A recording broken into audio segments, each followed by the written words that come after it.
Vampire Diaries, The Awakening, Chapter 11, Part 3. Oh my gosh, this is something. Bonnie knows a way to figure out who Elena's going to marry, so let's figure out what's going to happen.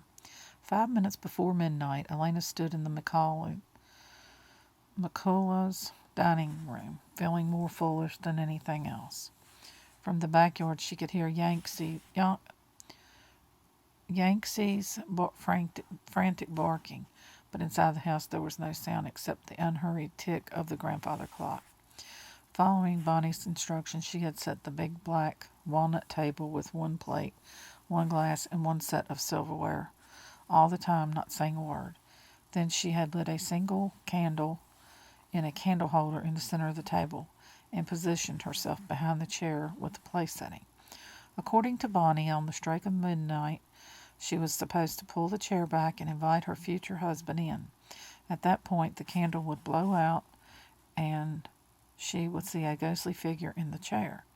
Earlier, she'd been a little uneasy about this, uncertain that she wanted to see any ghostly figures, even of her husband-to-be.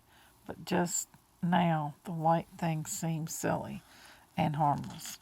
As the clock began to chime, she straightened up, got a better grip on the chair back, and Bonnie had told her not to let go until the ceremony was over. All this was silly. Maybe she wouldn't say the words, but when the clock started to toll out the hour, she heard herself speaking. "Come in," she said self-consciously to the empty room, drawing out the chair. "Come in. Come in." The candle went out. Elena started in the sudden darkness. She felt the wind, cold gust that had blown out the candle. It came from the French doors behind her, and she turned quickly, one hand still on the chair. She could have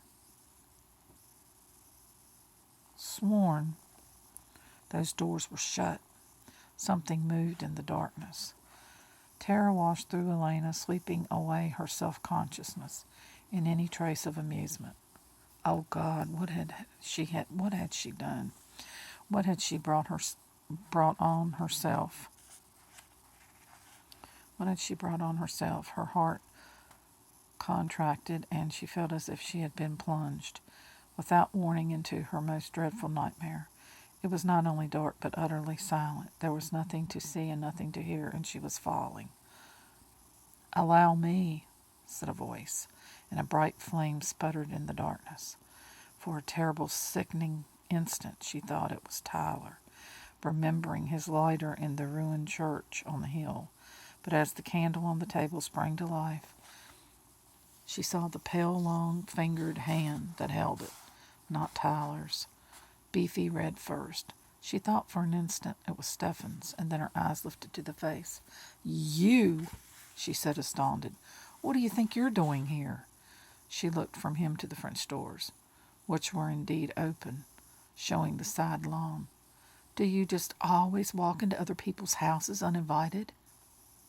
"But you asked me to come in." His voice was, as she remembered it, quiet, ironical, and amused. She remembered the smile, too. "Thank you," he added, and gracefully sat down in the chair she had drawn out.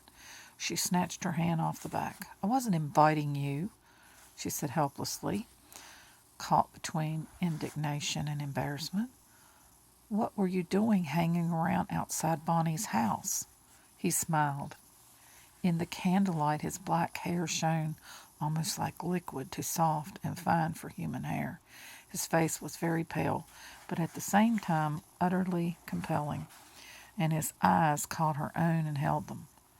"Helen, thy beauty is to me like those Nicean barks of yore, that gently over a perfumed sea." "I think you'd better leave now." She didn't want him to talk any more. His voice did strange things to her, made her feel oddly weak, started a melting in her stomach. "You shouldn't be here. Please." She reached for the candle, meaning to take it and leave him, fighting off the dizziness. that threatened to overcome her. But before she could grasp it, he did something extraordinary. He caught her reaching hand, not roughly but gently, and held it in his cool, slender fingers. Then he turned her hand over, bent his dark head, and kissed her palm. "Don't," whispered Elena, stunned. "Come with me," he said, and looked up into her eyes. "Please don't," she whispered again. The world swimming around her. He was mad. What was he talking about? Come with him where? But she felt so dizzy and so faint. He was standing supporting her. She leaned against him, felt those cool fingers on the first button of the shirt at her throat. "Please, no." "It's all right. You'll see." He pulled the chair away from her neck, his other hand behind her head. "No!" Suddenly, strength returned to her, and she jerked away from him, stumbling against the chair.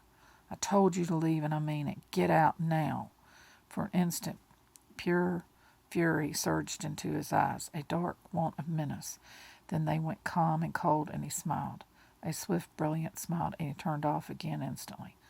"I'll leave," he said, "for the moment." He says, "I'll leave." Then he said, "For the moment." She shook her head and watched him go out the French doors without speaking. When they had shut behind him, she stood in the silence, trying to get her breath. The silence, but it shouldn't be silent. She turned toward the grandfather clock in bewilderment and saw that it had stopped. But before she could examine it closely, she heard Meredith's and Bonnie's raised voices. She hurried out into the hall, feeling the unaccustomed weakness in her legs, pulling her shirt back up and buttoning it. The back door was open, and she could see two figures outside, stooping over something on the lawn. "Bonnie, Meredith, what's wrong?"